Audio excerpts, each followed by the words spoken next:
Hello, Tim from Fair Play Now, and today I'm with Karen Dodd, who founded the Freedom Network, didn't you, and the Uprise and Shine events, which I've found to be really fantastic and helpful. And well, we're here in her lovely yurt, and I'm going to interview Yeah, you, you're very so, welcome. It's lovely to see you thanks here. for your time. Yeah, Absolute pleasure. So basically, who is the real Karen Dodd? Wow, that's a question. Wow, go for it, won't you? I don't know. In answer to that, I'm still trying to find out, to be honest. But I think with what's gone on over the last few years, I'm finding my purpose. Let's put it that way. You know, I've dibbled and dabbled in so many things, interested in so many things. A bit of a Jack and Jill of all trades. So I've tried all sorts of stuff. Not always stuck to it, because I've then moved on to the next thing. But since all this has, kicked off, it has given me a purpose, and I think many of us on this path feels the same. We feel like, oh, okay, this is why that happened. This is why I met that person. This is why all sorts of things occurred to take me to this point. Because I think we're on a mission, aren't we, to sort of wake up a lot of those that are still sleeping. Indeed, yeah. You sound a lot like me, actually, because I never really knew my purpose, and I sort of jumped from one thing to another all my working life. And but you're a trained electrician now, yeah? I am, yeah. Right, well, tell me a bit about your childhood and where you're from originally. Well, I was born in Sidcup, but that was for 3 months. I think then we moved. At 3 months, my dad was a banker. So he always, he'd work for, 6-7 years at a certain bank, and then he'd get promoted, and we'd be moving, which was quite frustrating, but in a way quite nice as well. Looking back in hindsight, I quite enjoyed it. But it was always Sussex. We always lived in Sussex. So I would always call myself like a Hove girl, basically. And I've always come back to Hove when I've moved away. So growing up, normal childhood. My mother was kind of a stay-at-home, typical housewife. As I said, my dad was a banker. I have an older brother and an older sister.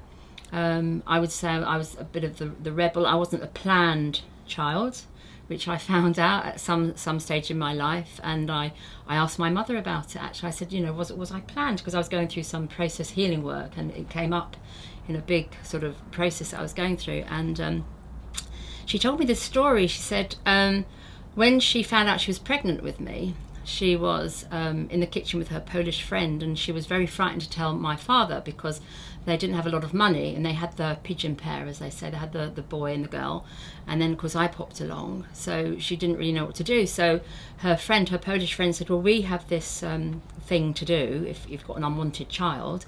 You get a rolling pin, not too drastic, but you roll it over the belly, and then hopefully, the little one doesn't come. But I'm here. I'm here. So, and then I know she said when she told my father that she was pregnant with me, he was sitting in his chair with his pipe and his newspaper, and she went and said, Dennis, we're going to have another baby. And he just carried on reading the newspaper. So he was indifferent to it, or he's probably in shock. And I feel very much for my mother, because obviously she took the brunt of it, but it does take two to create a baby, doesn't it? But I think therefore I've come into the world, with a purpose, with a mission. I'm here, quite rebellious. Yeah, you're a fighter. Here. You must be a fighter. Well, that's when I look back to it. Yeah, I think, okay, I have. Yeah, so that's kind of set my path. Right. And I have fought my way, not in heavy duty stuff, but just I think also being the third child, the second daughter. It's like when you've got an older siblings, and I've got 3 children as well. It does get easier having your third or fourth or fifth child, but sometimes though the younger ones have to fight. Because the first child is, oh my gosh, I've got a baby, and they get everything, don't they get sport? And the second one, oh, I've got another baby, it's a different sex, so they kind of get sport. And then the third one's like, oh my gosh, I've got another baby. And you have to kind of fight for the things that maybe your brothers and sisters had automatically. And I always look back, because I think, oh, my sister was very lucky, as I was very lucky. So I do say this with gratitude, but it's just to put me where I am, is my sister would always have the ballet dancing lessons or the horse riding lessons or the ballroom dances or girl guides and all these sort of things. And I'd say, oh, can I? And she said, oh no, you won't like it. You won't like it. So I never had those things. So I had to find them myself, I think. So, again, I see it in a positive way. You end up sort of what you want to do in life. You have to go out and get it yourself. Yeah. Were you bullied at school? I was a little bit, not a lot. Right. A little bit, but then I would. Yeah, I'd fight back. Yeah. And then I would go to my older sister, who I'm very close to, and it only happened probably for a term when I joined the secondary school in New Haven, Tideway, which wasn't the greatest of schools in those days. I think it subsequently got burnt down. But I went to my sister and saying, well, I'm being bullied, and it's that girl. We were in Brighton one day on the bus. I said, oh, that's the one that's bullying me. But she was notorious for being the bully. Mm-hmm. And my sister did sort of go up and say, ooh, and it ended. So, right. But it also, because my sister had been bullied as well, I think this had something to do with my father and my brother. He was bullied. And I think it's because my dad was the bank manager. In those days, a bank manager was seen very differently as to nowadays, because you don't really have bank managers. It's all AI and weird stuff, isn't it now? Yeah, for machines. The banks machines for the banks that are gonna, that are left. And my father, I remember he could see something coming way back in those days when banks were being centralised, and he wasn't happy about it. So when he retired, he was very happy to retire. But I know I was picked on at school by the teacher, like, oh, your father's the bank manager and stuff like that. So the teachers would bully me a little bit. Actually, there was that element of, she's the bank manager. So I can always remember the name for it in German. Sparkassenleiter, bank manager. You had to learn what your father was. That's about the only word I can remember. So it obviously, penetrated quite deep.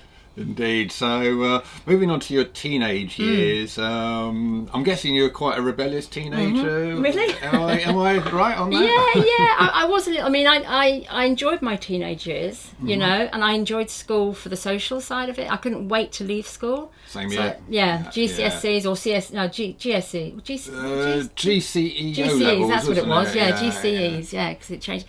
So I took those and I enjoyed it, and that was fine, but I could not wait to leave school. I didn't want to go to college or university. I wanted to travel. And so I went through pretty okay my teenage years, but I wanted to go out to nightclubs, and I did at the age of 13 or whatever, and I wasn't allowed to, so I would sneak out the window and climb out the garage and things like that.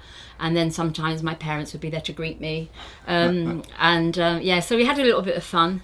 But when I got to 17, that's when I decided I wanted to go travelling, and I wasn't allowed to because I was 17, I wasn't 18. I'd actually been on a holiday with my sister, our first holiday together, so she's 2.5 years older than I was.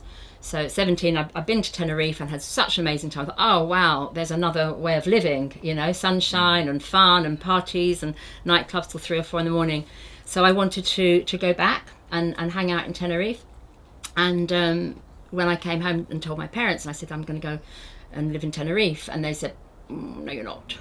So I had to leg it. In the middle of the night, I ran away from home, basically. Oh, crumbs. Yeah, it was very exciting. My mother knew. She was so lovely, my mum. She kind of knew. I left hints around, but I didn't want to tell her because I didn't want her to take the brunt of my father's wrath, So I just left sort of subtle hints that I was going to go and say my friend.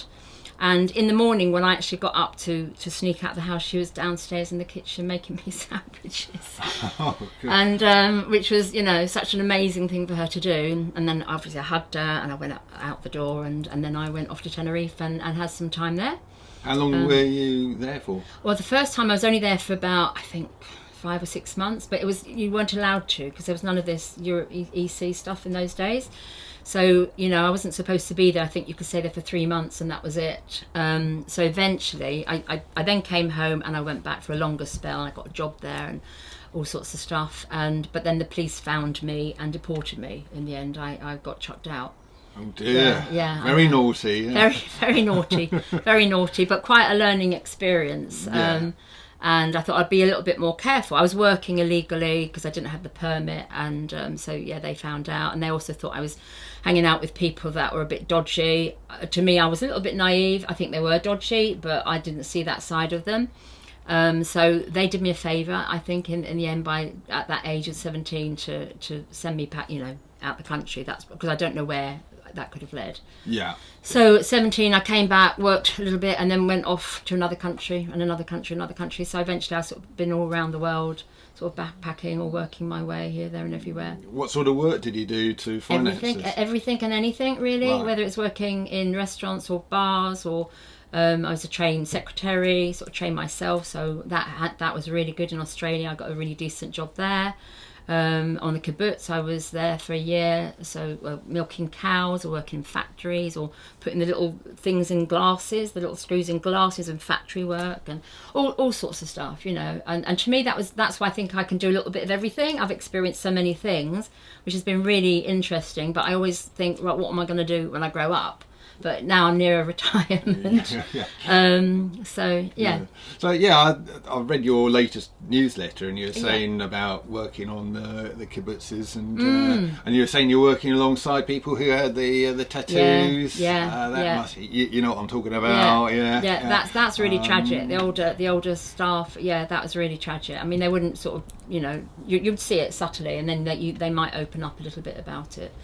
But it's must have very been an sad. experience working alongside those people. But I think I was also a little bit naive in those days, because I didn't know, you know, and obviously we won't get too political here with what's going on, but, you know, Israel was the country for the Jewish people to come together. And I just was there for a good time, basically, to experience a culture, to have fun, to meet people, to travel. But yeah, there's that's a subject I think we should put aside, talking about Israel and Palestine. Fair enough.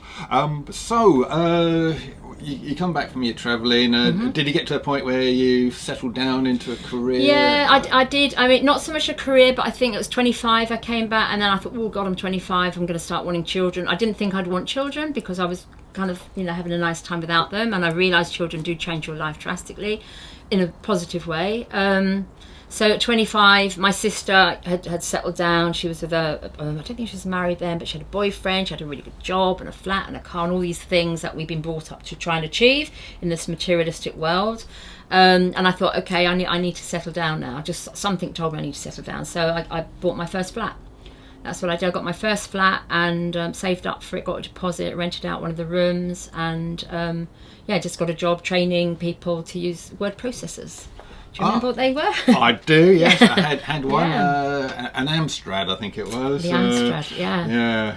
So, and the Wangs and all these crumbs, that's a different world. So that was my job. I became a trainer from my secretarial skills. I just took it up a notch and was a temp and would just train people. I'd go to all sorts of companies, training people to set them up on their word processors, and Right, so that's basically what you fell into, like a bit of a trainer. I was a bit of a trainer. Then I got a little bit restless, and so I was always looking for other jobs. What else can I do? So then I took a more serious job, doing training again, but it's for a specific company. It was software for insurance brokers. It sounds really boring, and it was a little bit boring, the product itself. But for me, it was fun because I got a company car and I got to travel all over the country, and I go into various brokers' offices and teach the staff or run little groups of training. You know, maybe 30-40 people in one time. At one time, we'd organise big, large groups. So that was fun, and I think I did that for a couple of years, and then I met my husband at the company. We got married, so that must have been 27, 28, and then I started being a mum. Okay, so when did you get married? In the early 90s?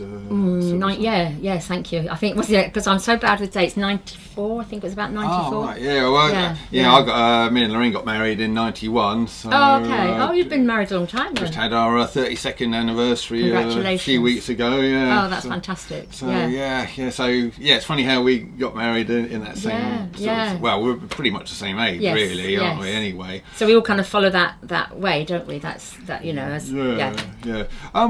I asked sort of my last interviewee this question because he's about our age as well, and we seem to be our age group seems to be right in the epicenter of the awake people. I don't know why. Have you got any thoughts about that? I turned 60. My life's changed this year quite drastically because I got divorced this year as well, and I turned 60 this year, and I'm going to be my first grandchild is going to be born this year, so it's all well.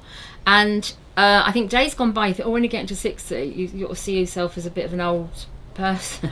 I No, don't. it's a new 50, 60. It is new 40, new 40. New 40. I'm really pleased, firstly, to have got there with relatively intact, and with the knowledge and wisdom that I think many of us have, and to be able to put that to good use, I think is really, really vitally important. And there's something about 60. I don't know what it is. I mean, obviously, greying hair. Mine's not grey because I colour it, but it's the crone. We're coming into the wisdom of being the crone, and I think the fact that you have gone through as a female, obviously biological female, having gone through all those aspects of being a woman, and now I think, okay, I've done that. I've raised the kids. They're more or less off my hands now. I've had the marriage. That was successful. I'm in a really good place to do something. And I think that's the gift that we have here, those of us that are reach mid-50s or 50s onwards. And where I was talking to you the other day about what I'm doing, setting up this group for a YouTube channel, for wise women on weekdays. That's something that I'm going to be setting up in the next couple of weeks, and it'll be a YouTube channel for the wise women. They don't all have to be 60. They can be whatever age they, whatever their calling is, if they feel called to this. And I have got a pool of women that are already lined up, but the majority are sort of mid-50s onwards. Yeah. And it is interesting, but I just feel, obviously, we were born at that time for this purpose, for those of us that know what's going on and have work to do. And I think, therefore, if that does resonate with you, then there's a responsibility that comes with that. There's a duty on a very spiritual basis here. I think, if you have been put on this, or you've chosen to be here at this time, you know what's going on, then you do have a duty to step up and very much so, yes. Contribute in some way. It doesn't have to be a big thing, but contribute in some way. I think it's really, really important. So how long have you been away? I think I was away. I think I was born into being awake, to be honest. I think that's the rebellion in me, being the rebel. I've never really complied. I've not been, really, really naughty, but I have been a bit naughty. I've not been to prison or anything, but I don't even know what it was. I think, obviously, there's so much now on the internet that we can pick up and what have you, but I've always been curious. I've always been curious, and I've always asked questions. If somebody says something, being the rebel, I've thought, no, or why, or don't tell me what to do. If somebody tells me what to do, I just react. I hate being told what to do, which isn't a really nice thing, to be honest, because sometimes it's quite hard to get on with people if they're telling you what to do. But that's why with my jobs I've changed so much, because if you've got a manager and they're telling you what to do or bossing you about, and you might see it to do it more efficiently, you're going to have these clashes.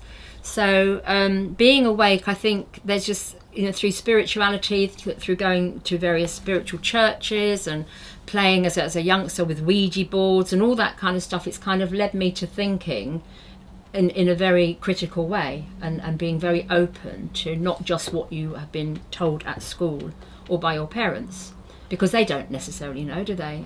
Exactly, yes, yeah. It's interesting what you were saying about arguing with bosses. I always remember this one boss saying, Tim, you're short-circuiting the system. And I'd be, well, it's a more efficient way of doing it. Yes. Why have I got to do all of these extra steps, which to me seems totally unnecessary? Yeah, absolutely. There you go. So go straight to it, yeah. So you're very, very similar to me on that. I'm sure there's a lot of similar, hence you're doing the wonderful work that you're doing and getting the word out there. So it's really important. Well, yeah, I know. Again, I feel like you were saying, I found what my calling is after many years of drifting, really. Yes, Okay, I'm a qualified electrician and property maintenance and all of that I've been doing for the last 15 years. Yeah.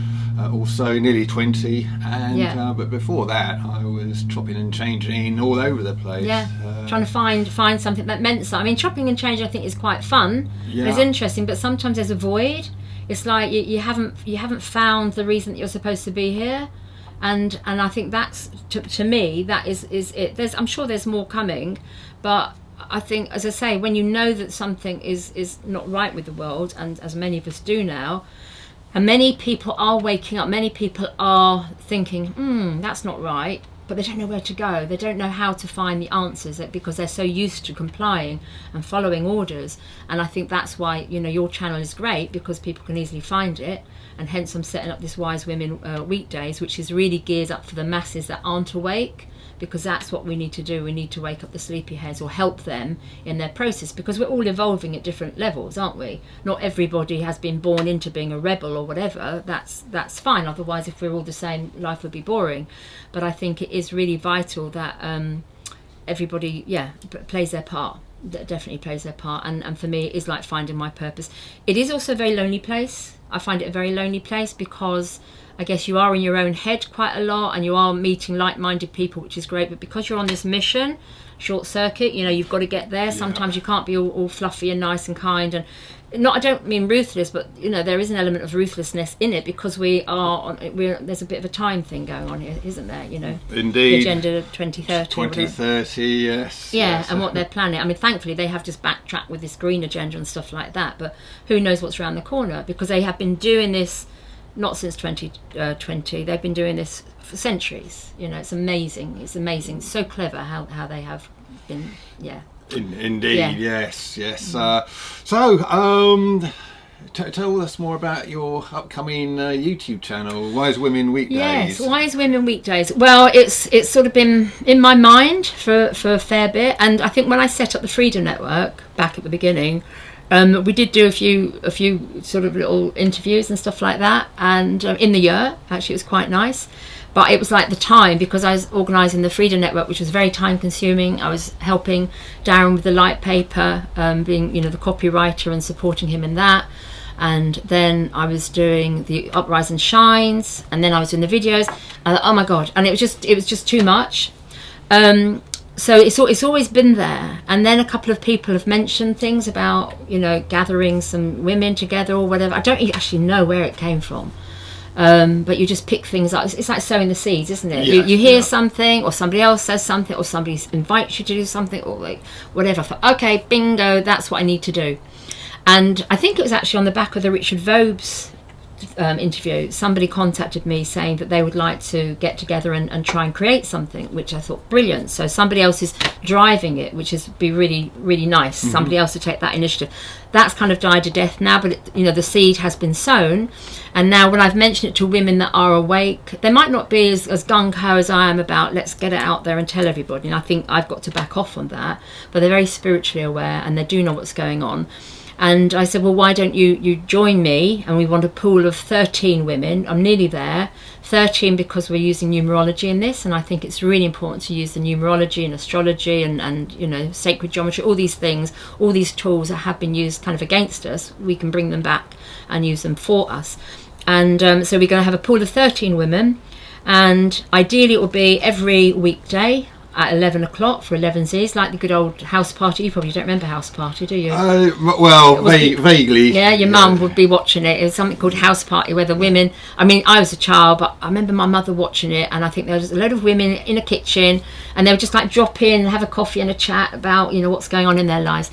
Now I think it's loose women. I don't know, I don't watch the telly, but I think loose women is the same sort of concept. But it's just drawing on this pool of women, 13, so we'll have maybe 2 each session, each session, I guess, that will be chatting over a certain subject, which will be predetermined, and we'll have a guest. And it could be anything. It could be talking about the weather, it can talk about menopause, holistic, dogs, aromatherapy, absolutely anything. We've got a massive list of subject matter. And so we'll just talk as women do, chit chat, but we'll know that we'll drop a few seeds in to let the viewers think, oh, I didn't know that. And then off they go and do a little research, and then hopefully they get another seed dropped or germinating, water will be spread on their seed. So they start waking up themselves, because we know this, we cannot force people to open their eyes. It's just not going to happen. You can tell them till you're blue in the face, but they just think you're bonkers as they shout into their Alexa, play music for me. They don't know what's going on, but they must know something is not quite right now, many of them. I think so. We were talking about this just before coming on camera. We need to get out of our echo chambers and get out, start talking to wider audiences. Yeah, and this absolutely. Idea of yours is fantastic on that. Well, hopefully, if it takes off. I have no reason to think it won't take off. To be honest, it's just a commitment of the time. Hence, I've cleared out the because I was using this for storage. I mean, we had been using the yurt, I was saying to you beforehand, for events during COVID. We were having meditation and music and all sorts of stuff going on, sound baths, which is lovely. And on one occasion it was so full that the cars caused a bit of a problem outside with my neighbours, but that was fine. My neighbours were absolutely great. But 10 days later I got a knock on the door from the police saying they've had a report, somebody snitched on you, you've had a gathering in lockdown. So I got that chance to use the very limited common law thing. Yeah. Said, oh, hang on a minute, let me just, hold on, I put my camera on, right, I've got to record you, right, I do not stand under you. And anyway, we had a 10-minute chit chat. I did record it and shared it, and the police went off. But again, it just made me aware of what we're in the midst of. You know, my neighbours snitch on me for using my yurt for a gathering in lockdown, but the fear that these people are in. So yeah, I've cleared out the yurt now. We haven't used it for a bit because I was using it for storage, and now just cleared it out over the weekend to start using for these wise women on weekdays. So well, it's a fabulous space to have a channel in. Certainly beats the me inside my vehicle. That's interesting though, because you can move about in your vehicle, can't you? So yeah, that's true. So let's go to the start of the nonsense, as I call it, 2020. And tell us how you personally got into that. For me, is I've been into Spain on a plant medicine weekend, ayahuasca, and I've tried that a few times, and I highly recommend it if it calls for you. If it calls for you, not for everybody, but it was great for me. It was really good.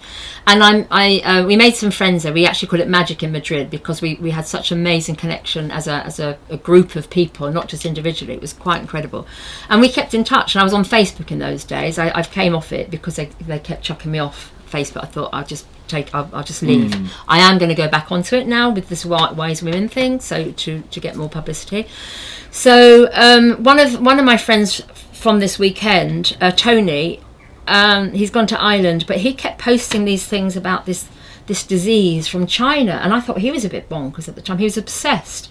He kept sending all these messages about these people dropping down dead in China, and check it out. And this was, I think, in October, November when it first kicked off. And then I became more interested in it, and I could watch those videos. Do you remember those videos with the Chinese dropping down dead in the street, which was just unbelievable? And I thought, this is a movie, isn't it? This can't be real.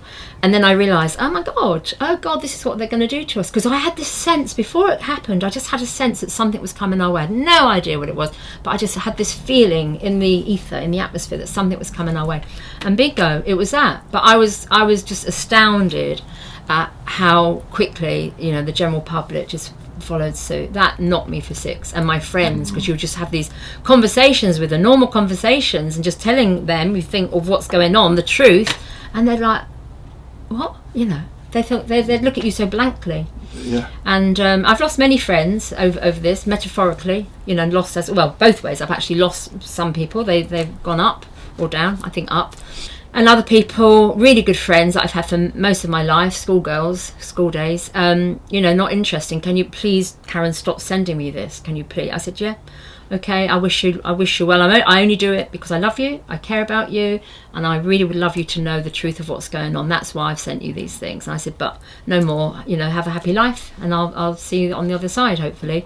And that's it. So there's a few of those, which is really sad. That's why when I say it's quite a lonely place, because people that you've known all your life, you're leaving behind, and you have that choice. You can hang out with them, but I don't think so. Or you have to move on and evolve with the rest of society or humanity that wants to evolve with you. So you are making more friends, but we're all still a little bit confused or a bit baffled, or what do we do? So that's why I say it's really important for people to come together. Those of us that know what's going on, we need to come together and form some sort of community connection.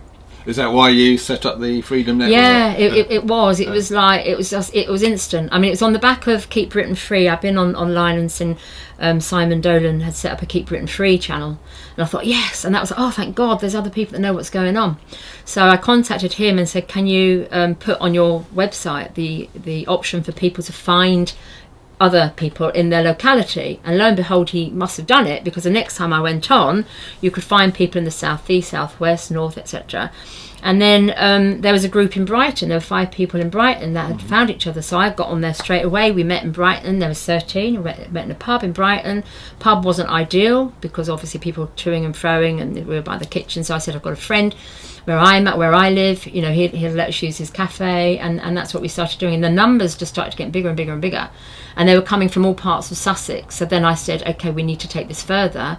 And so I set up the Freedom Network, which is basically a website, just simple as anything, just a website. People could go on the website and say, well, if there's anybody in Birmingham, and then you'll put it on the map, and lo and behold, hopefully there'd be somebody in Birmingham. If not, you would be that person, and you were just a contact. And that just happened globally. I think we got to about 500 hubs in the heat of the moment. Fantastic. And, so yeah. when did you set that up? Was it more or less straight away? I can't remember. April of 2020? Yeah, sometime into I can't remember. To be honest, I'm rubbish with dates, and I just go through the process of doing it. But I know it's at the beginning. Of you know, when it was supposed to, when we needed to do it, and it was really very time consuming as well, but really important. I was obsessed. My ex-husband would say, you know, you're obsessed, and normally I said, no, I'm not. I said, yeah, I am. I'm obsessed. You know, work to be done, and I'm here to do it, whatever it is. And maybe that was my bit, and maybe that's all I needed to do. But then there's still not enough people aware of what's going on, so I think I've got to keep going until I get the sign saying, right, that's it. Yeah, you know. Yeah. So, and then obviously the Uprise and Shine events came about. Were they born out of the Freedom Network? They were, because there we were having all these amazing meetings, and people that were coming to the meetings, and the emails that I would get. You know, they would bring you to tears, because some of these people were in really, really dark places. You know, they knew what was going on, but they had nobody to talk to. Their family didn't understand, their work colleagues, their friends. So they would meet either through the Freedom Network, and I would say, well, hopefully you'll find another friend, or go to the nearest hub. You know, so start growing your hubs and become like satellites.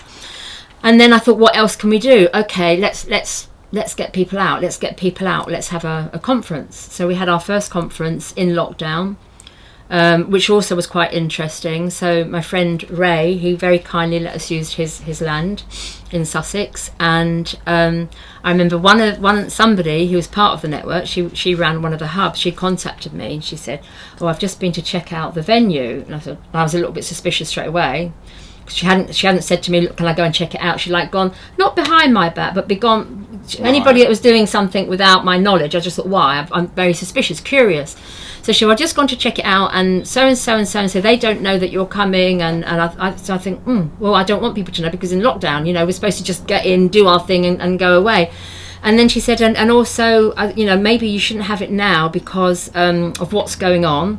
I thought that's the whole purpose of having it now. Exactly. And she said, and you know, we're only supposed to meet in groups of 15. So I was really thought, wow, do you know the truth? Do you know what's happening? And you're trying to tell me not to do something. So the rebel in me made me even more keen to do it. I thought, we really have to do this. So I said, okay, thank you so much. I really take heed of your words. Thank you.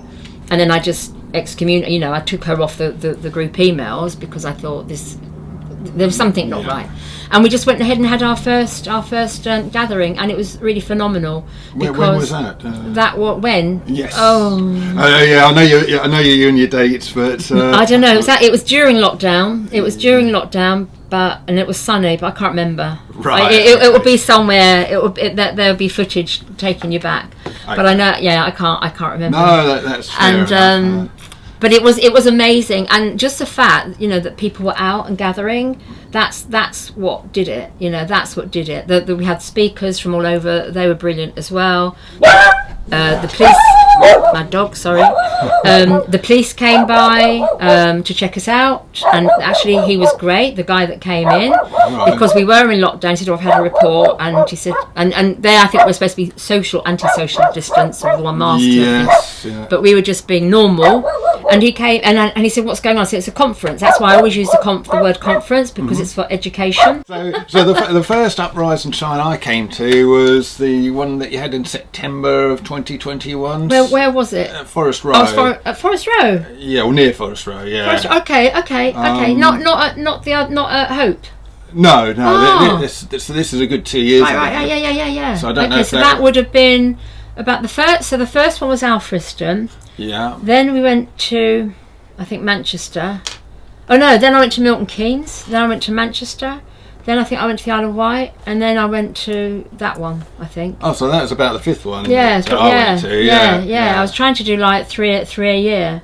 Yeah. Are we on now? We're still rolling. Oh right, okay. So I was trying to do about 3 a year, and the plan was not necessarily for me to turn up and be there and do it, but just to encourage other people to get out and do one, you know, and that sounds terrible, get out and do it, but to run an event of a sort, just to bring the people together. That was all that's why I called it the Freedom Network, to network for freedom, and I think it has taken off because there are events all over the place now. There are. Yeah, all over, which is absolutely brilliant. And I know that, you know, most of these people aren't event organisers. I'm not an event organiser. I have organised events, but that is not my, you know, as I say, I'm a jack of all trades. So I have done them in the past. We do very well, and they seem fantastically organised. Yeah, thank you. I think one of my skill sets is I am a good organiser. That's one thing, and I think when you're a good organiser, sometimes that you can upset people because, again, you know where you need to short circuit again. You know what needs to be done, and it has to be done quickly. So you have to be kind of sharp, saying, "Well, do that." You know, without the time. I'm not always. I can be diplomatic, but I don't always have time to be all soft and you know, unless I'm in that mood and we're doing something different. Yeah. But if you're running an event and it's got to be successful, you've got to be quite assertive and say, well, okay, sorry, I'm going to be bossy here, but can you do that and you do that and you do that and this is what we need, and you can try and smile, but it works. Yeah. You know, it works, and that's the main thing. The people have a good time. The presenters get their message out because they're so passionate about what they you know, got to share, and I just want to give them a platform to share it. And what I try and do is have a speaker that comes to probably three events, and I thought, right, then you sort of launch, now go off to Bristol or Birmingham or Manchester or wherever and talk about your craft or your skill set or whatever it is. Go and share it with somebody else. That was kind of my plan. So we've done 10, and I keep saying I'm not going to do any more. You've done 4 this year, or will have done 4 after the next one. Yeah. So of course, London. Oh gosh, that's this year, isn't it? Yeah, December the 2nd and 3rd. 2nd and 3rd. Yeah, southeast London at Canada Water. So a friend of mine, Sonia, she comes to the events, and she's so kind. She said, "Can I donate some money to you?" I said, "No, I don't need any money. Thank you very much. I give it to Hope or give it to the community, but I don't need it." I said, "But what you could do is find a location for London, because I've promised London that I would do one, and I've never found the location unless I had to spare £10,000 for the day, which you know."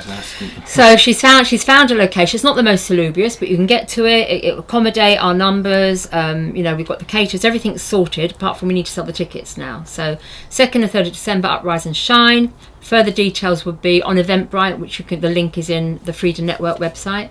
So that was my plan, to do one in London, and then Jill's asked me to do one in Wales next year, which I'm happy to do. If ever, you know, I say to do it, I can help organise. I don't even have to be there, but I'm very happy to help organise and get the presenters there and the workshops, whatever needs to be done, and then we just keep rolling, getting it out there. Excellent. So I highly recommend these events. So if you're around London, 2nd and 3rd of December, get along to the one in London, and I'll leave a link in the description box below this video, so hopefully that will help with a few numbers as well. So. Because also these events, as I say, it's not about making money, it's really to get the information out to the masses, and that is what is so important. I can't stress that enough. It's so important to share, you know, what's happening, and whatever the skill set is. So we have they're always so varied. Juliet always comes, she's brilliant. She's talking about her mushrooms, the power and the wisdom of mushrooms, and her husband Giles, who with the music side, and Rebecca talks about tapping, EFT, and also singing the power of vibration. Then we jump over to common law, and then we have Sam talking about crypto, and who else, and we've got David Clues coming down this time. Hope so, 3rd time lucky. It's always a varied bunch of people, and just important.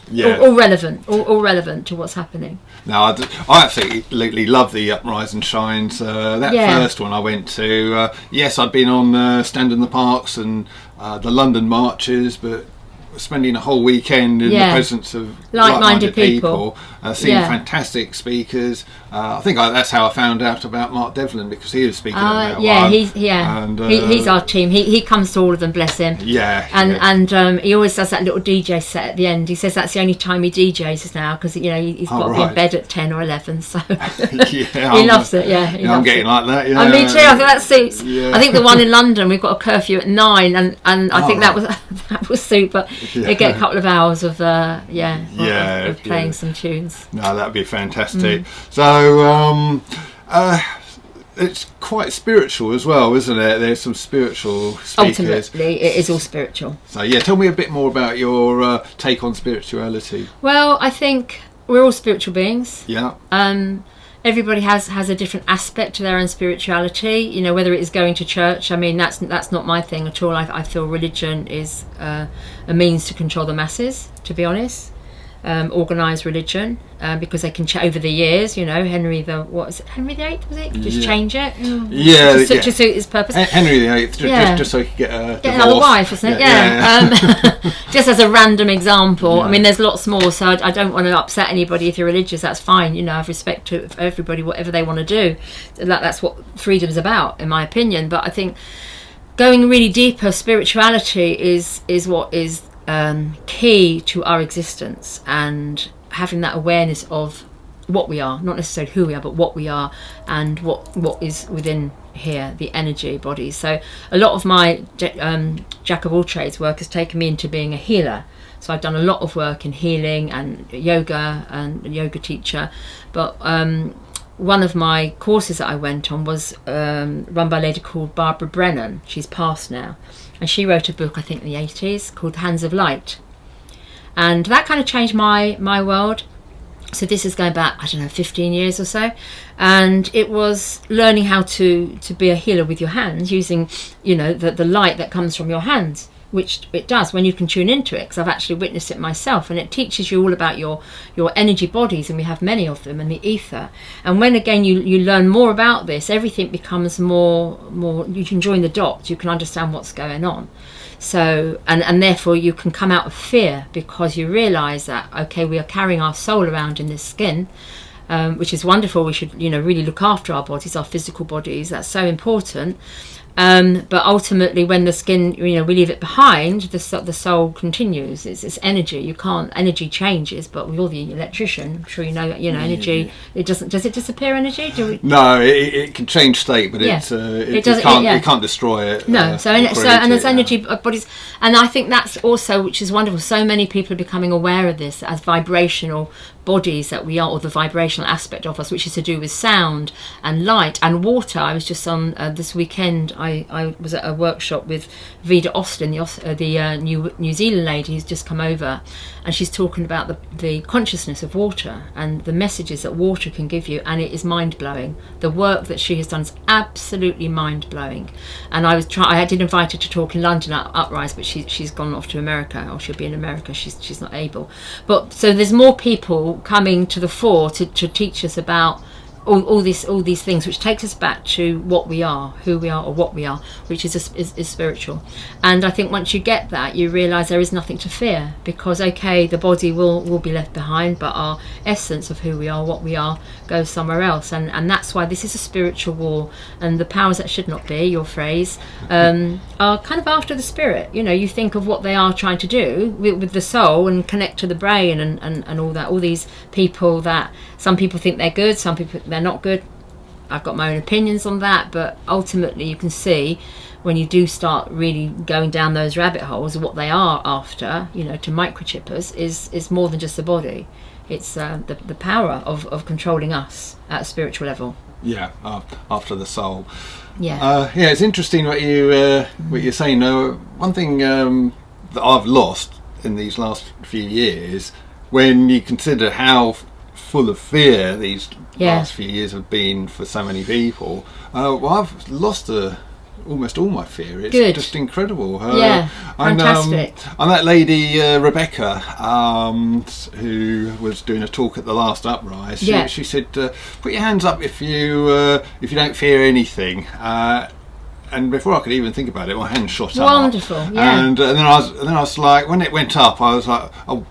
Yeah, do I really not hear anything? Yeah, I'm trying to put my hand up. Should I be doing this? And then I thought, and funnily enough, the only other guy who put his hand up was the other videographer, Simon. Oh, really? So that's brilliant. Funny, that's brilliant. Yeah. But just this conversation we're having about putting your hand up, you're hesitating because there's an element of fear. Should I? Shouldn't I? Yeah. Is that because you're worried about what he's going to say if I put my hand out, or is it an internal thing? So, but it's great to. I think this is just addressing, what is going on inside us, thinking about that. Am I frightened? Am I not frightened? Am I frightened to put my hands up? It's all we've got to internalize it and do the inner work, because it doesn't matter what he, she say, what the teacher says or the parents say. It's down to us. To solve these problems, and there are lots of processes to do it, and the work that Rebecca does is very fundamental to that. But there are so many other ways of healing ourselves, so that we do come out of fear and we can just be in love, literally in love, not just in eros, in love, but just unconditional love, loving everybody. That's what it should be. It should be. Now, having a child, or your pet or your dog will always give you unconditional love, even if you tell them off. The next thing they're still, wanting to kiss you or whatever. And they're a fabulous example of unconditional love. Cat isn't quite the same, I don't think, because cats are very fickle. I know they sit on anybody's lap that strokes them, and then they'll scratch you. But dogs are loyal and unconditional. Yeah, so you're very much a dog person rather than a cat I'm an person. animal. Well, I've got a cat as well. Just my cat's on its way out, and it's just like making a mess everywhere. So no, I'm just an animal person. I love animals. Yeah, I love animals. I think I feel more at one or at peace with animals. I think because you sort of know where you are with animals, don't you? And I think again they have that sense that's been knocked out of us. They have that sixth sense. They can pick up things, so I didn't know when they barked that somebody was down there, but they know. So their hearing, their intuition. You think of when a tsunami or that big tsunami we had back in whenever it was. 2004. There you go. I knew you'd know the date, 2004. But all the animals, the animals disappeared. They knew. We didn't. We sat and on our laptops or whatever, and many people died. But animals know, and that's what has been lost in our society over the years because of materialism. Really, we like to have nice things, don't we? So we're so busy striving to have the I don't know, the biggest car, the better holiday, the bigger house, stuff like that, and we lose our connection with nature. And I think in nature that has so much. That is spirit to me. Being connected to nature is really important. And I think for us to find ourselves again, to go back and hang out with the trees of the woods, go swimming in the sea, which is a bit nippy at the moment. I was in there yesterday and it was very cold but beautiful. But yeah, spiritual beings. Yeah, I think we've lost so much. I think so much knowledge, so much hidden or lost knowledge, isn't there, out there? Yeah. But we're starting to rediscover it, I think. Absolutely. It's like a circle, isn't it? It's like, if you think of our elders and how primitive they were, maybe they weren't primitive, they're more in tune, they're connected. And the ethnic minorities, and if you go into various cultures in India or South America or Africa, and you see how they work with the land and with the plants, and we just go to the supermarket and it's all done.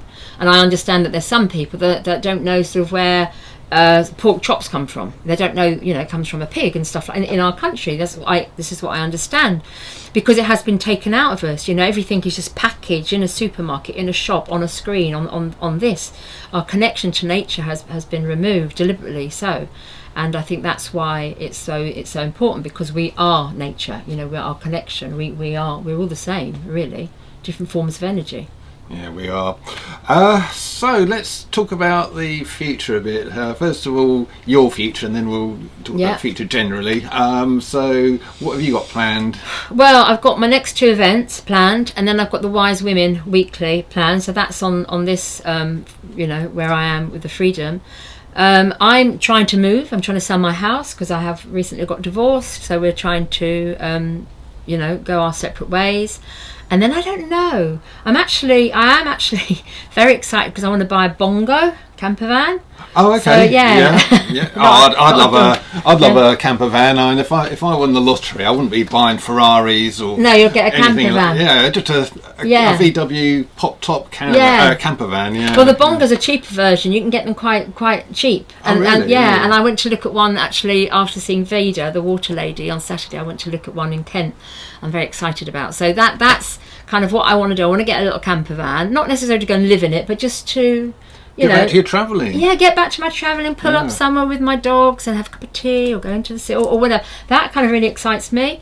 And I have got a few holidays lined up, to be honest. I am making the most of my freedom in every sense of the word. So I'm heading off to Santorini on Wednesday with my daughter. Lovely. Yeah, and I've got a few other little trips. But other than that, I'm just really trying to connect with myself as well to see where I'm at and what I'm supposed to be doing. That's why I think, turning 60 this year, it's scary, not so much being 60, but where I see myself.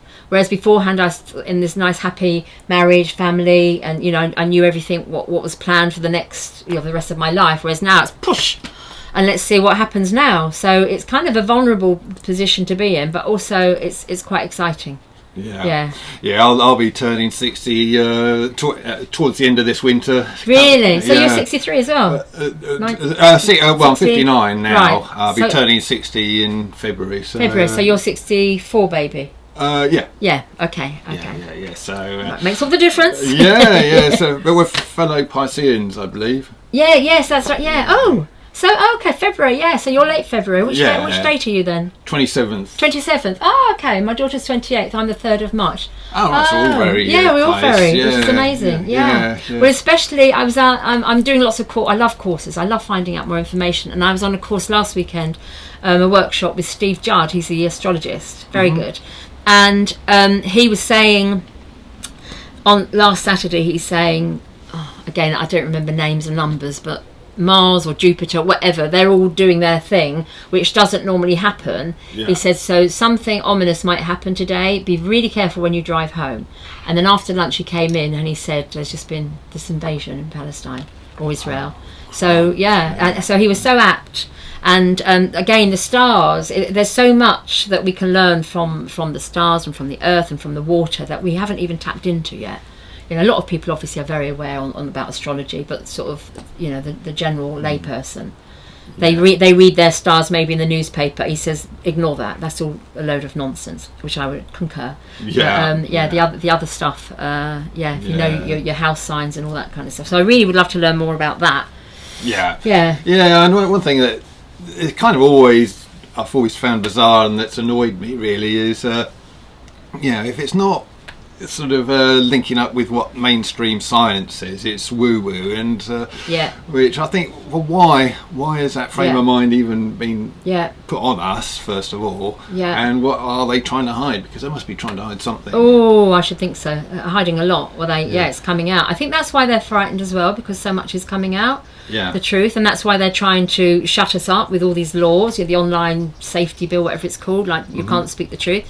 So, or you can't speak your truth. Maybe it isn't the truth, but you're being curtailed in what you want to say. Freedom of speech, and what they've hidden over the years is coming to fruition now. It's coming out, and I think that's again a very exciting place to be. I think for them, they're on the back foot a little bit. I think the internet hasn't done them any favours, because we can all just get knowledge, unless they switch it off, which I know they do in certain countries.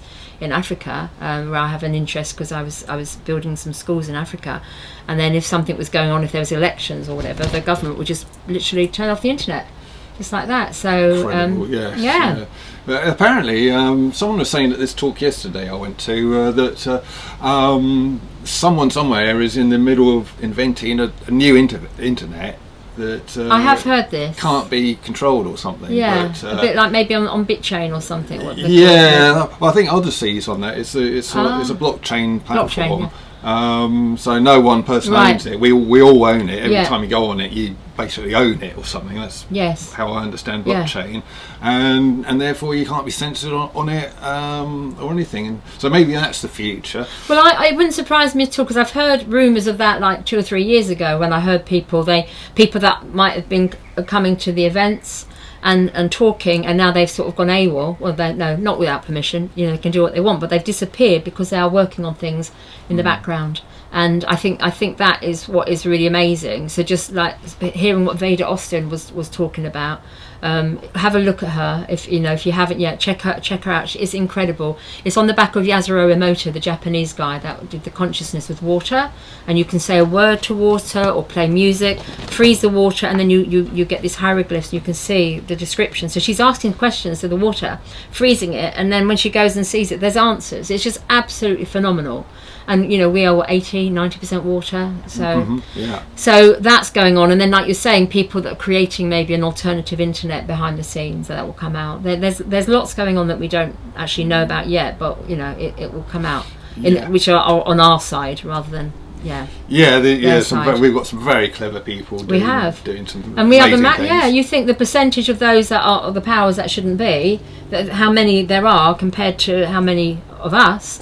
But the advantage they have is obviously they've been doing it for a very, very long time, and they've had this ultimate goal, which we were just oblivious to, because we think, how can anybody want to do that? And why? Why? Well, it's just a totally different frame of mind, isn't it? It's are they human? Are they human? Yeah. Well, yeah. That's another conversation. It is a whole new conversation. So you seem quite hopeful for the future. Oh gosh, yeah. I think to be on this planet at this time is we are really, really honoured, and I think we've perhaps chosen to be here. For those that are in the know, I think we're honoured. It's a very exciting time. For those that are still suffering, that are in fear, I mean, if you're in Palestine, obviously it's not a great time to be here, but if or in Israel, but I think and it's not so much as actually living on the planet so much. I think it's evolving, going back to the spiritual side. I think the way that humanity is going to evolve on a spiritual side is going to be phenomenal. I don't know where it's going to go, but I know it's going to be good. I think that's just me. I mean, that's me sort of mumble jumble, but I think it's going to be a really good place. I think we've still got some rubbish to go through, some nasty, some really horrible stuff for certain people. Okay, so it's all about perception, isn't it? It's all about your choice. If you want to go along with their narrative, then you're not going to have a great time. If you want to take this opportunity to evolve yourself and your fellow brothers and sisters, grow with them, then it's going to be amazing. Because you can see how communities are evolving all over the place. I get emails, not so much now, but when I was really setting up the network, there's so many emails from people coming together and doing this and creating that, and just somebody sent me something the other day. My friends actually implemented it about growing food. So she was I call her a clip clopper. She was a real businesswoman. When I met my friend about 20 odd years ago, we were in Brazil on a hiking through the jungle for a charity event. I just lost my father to cancer.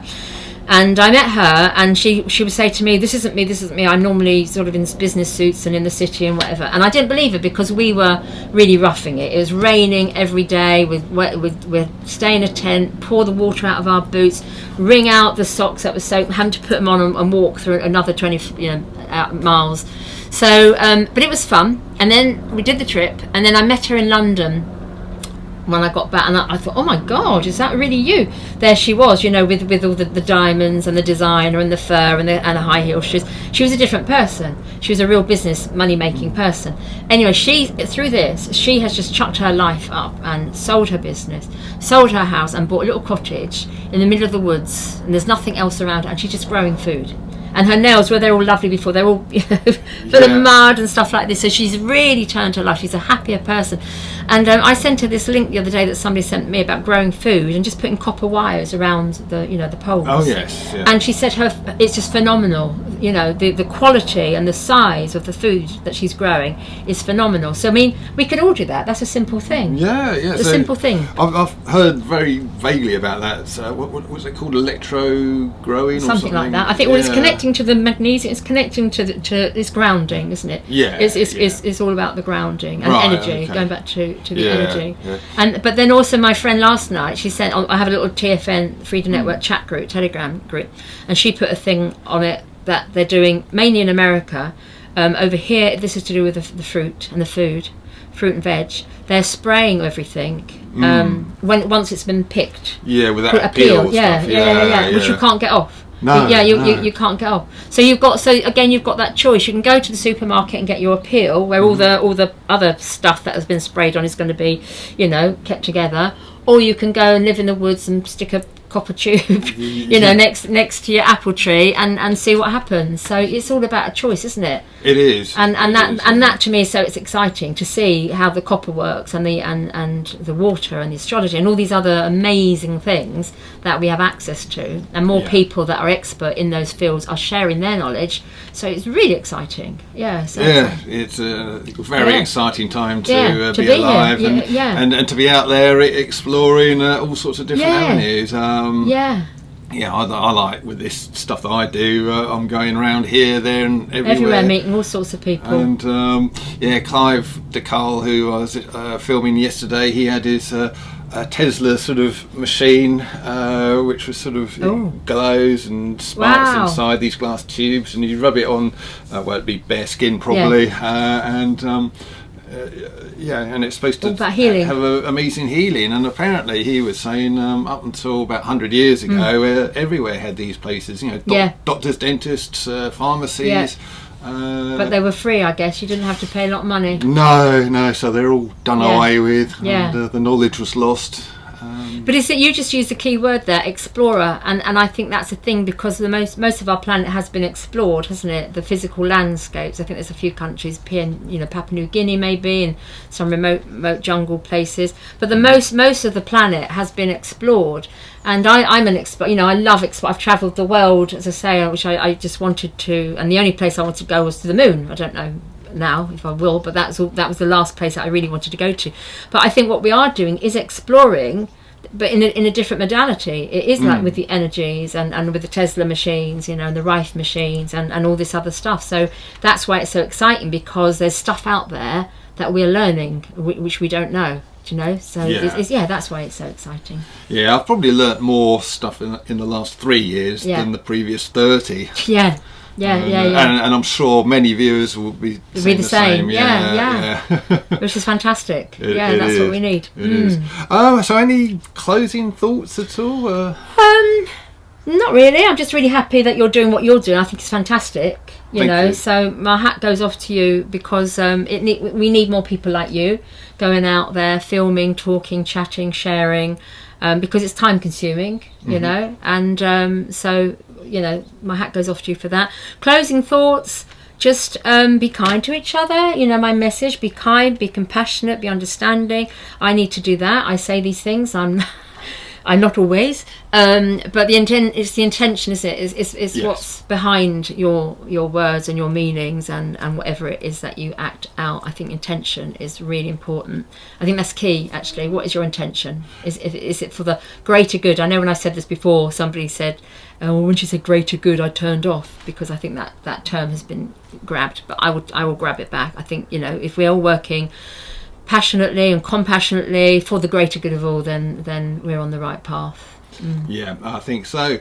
Well, you've been very generous with your time, Karen. No problem. Thank you very much. It's an absolute pleasure. And really, hope we can get together again soon. Yeah, for sure. For another catch up. Yeah, I'll have to have you on my channel once I get up and running. As a guest. Please do. Yes, do check out your new channel.